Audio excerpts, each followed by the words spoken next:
मुंबई 26/11 के हमलों को कई साल बीत चुके हैं, लेकिन देश के जख्म ताजा है। हर शहीद के परिवार की आंखों में बस एक ही सवाल है, मास्टरमाइंड अभी तक जिंदा क्यों है? नई दिल्ली में कुछ चुनिंदा कमरों के अंदर एक ऐसी कसम आकार ले रही है जो आधिकारिक दस्तावेजों में कभी दर्ज नहीं होगी, लेकिन भारत की खुफिया इतिहास में हमेशा के लिए याद रखी जाएगी। नवंबर 2019 नई दिल्ली की एक सर्द रात। प्रधानमंत्री आवास के बाहर सुरक्षा असामान्य रूप से कड़ी है। आधी रात को एक काली गाड़ी अंदर दाखिल होती है और उससे उतरते हैं भारत की विदेशी खुफिया एजेंसी के प्रमुख, हाथ में मोटी फाइल जिस पर लाल अक्षरों में लिखा है टॉप सीक्रेट। कुछ देर इंतजार के बाद दरवाजा खुलता है। अंदर प्रधानमंत्री, गृह मंत्री, विदेश मंत्री और राष्ट्रीय सुरक्षा सलाहकार पहले से मौजूद है। फाइल खुलती है, मेज पर तस्वीरें, कॉल रिकॉर्डिंग के ट्रांसक्रिप्ट और लोकेशन रिपोर्ट फैल जाती है और एक नाम बार बार सामने आता है, 26/11 का मास्टरमाइंड जो अब भी पाकिस्तान में सुरक्षित है। कई असफल कूटनीतिक कोशिशों और अंतर्राष्ट्रीय मंचों की बहस के बाद निष्कर्ष साफ है। अब जवाब कागज पर नहीं, जमीन पर देना होगा।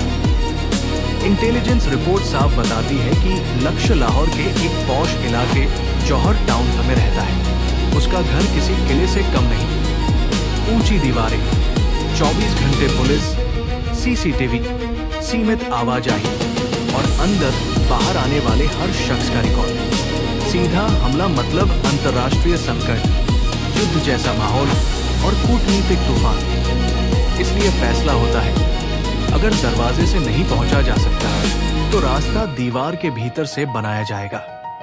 इसी प्लान की सबसे अहम कड़ी है लक्ष्य के घर के बेहद पास एक लोकल बेस तैयार करना, जो दिखने में आम हो लेकिन अंदर से ऑपरेशन का नर्व सेंटर बने। दुबई की एक जेल में बंद एक मामूली अपराधी अरमान इस कहानी का अनचाहा नायक बनता है। एक दिन अचानक उसकी जमानत हो जाती है और गेट के बाहर उसका इंतजार कर रहा होता है एक शख्स, वकार नाम का बिजनेसमैन, जो खुद को दुबई और पाकिस्तान में कारोबार करने वाला व्यापारी बताता है।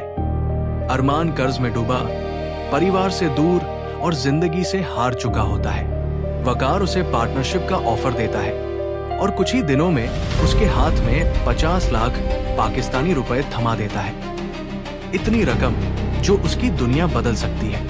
कुछ महीनों बाद अरमान लाहौर लौटता है और वकार के कहने पर जौहर टाउन में हाउस नंबर 120 किराए पर ले लेता है। उसे अंदाजा नहीं कि उसी घर की खिड़कियों से जल्द ही एक ऐसे शख्स की हर हरकत पर नजर रखी जाएगी जिसका नाम सुनकर पूरा पाकिस्तान हिल जाता है। हाउस नंबर 120 अब सिर्फ किराए का घर नहीं, भारत की खुफिया एजेंसी का गुप्त ठिकाना बन चुका है। अलग अलग समय पर कुछ मेहमान आते जाते हैं, कोई कुछ दिनों के लिए रुकता है, कोई कुछ हफ्तों के लिए, लेकिन अरमान कभी सवाल नहीं करता। अगले कुछ महीनों में एजेंट्स लक्ष्य की हर गतिविधि को मिनट दर मिनट नोट करते हैं। कौन घर आता है, कौन जाता है, कब गाड़ियां बदलती हैं, किन दिनों पर सुरक्षा ज्यादा कड़ी होती है और कब उसकी रूटीन में हल्की सी भी चूक दिखती है।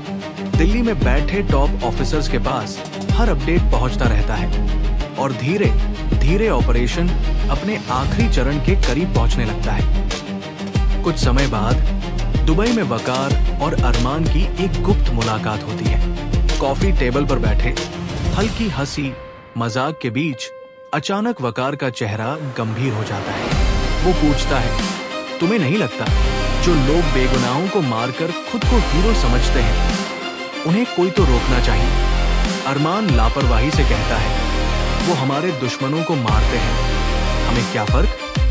कुछ पल की चुप्पी के बाद वकार कहता है, मैं एक ऐसे आदमी के लिए काम करता हूँ जिसने 26/11 में अपना पूरा परिवार खो दिया था और अब वो तुम्हारे पड़ोसी को जिंदा नहीं देखना चाहता। फिर वो साफ शब्दों में कहता है, तुम्हारा घर हमारे लिए खिड़की है और हमें तुम्हारी मदद चाहिए। अरमान पहले इनकार कर देता है, लेकिन जब सामने अमेरिका में परिवार को बसाने, नई पहचान, और करोड़ों में इनाम का लालच रखा जाता है, तो डर और भविष्य के बीच फंसा अरमान आखिर हाँ कह देता है। कुछ ही समय में उसके अकाउंट में 15 करोड़ आ जाते हैं। अब वापसी का रास्ता नहीं बचता। कई हफ्तों की प्लानिंग के बाद फैसला होता है कि लक्ष्य को कार बम से निशाना बनाया जाएगा। शहर से दूर एक अंडर कंस्ट्रक्शन बिल्डिंग में एक काली सेडान कार खड़ी की जाती है, जिसके भीतर 300 किलो विस्फोटक भरा जाता है। कार के बारे में अरमान को बताया नहीं जाता, ताकि अगर वो पकड़ा भी जाए तो ज्यादा राज न उगल सके। अब एक और आखिरी कड़ी की जरूरत है।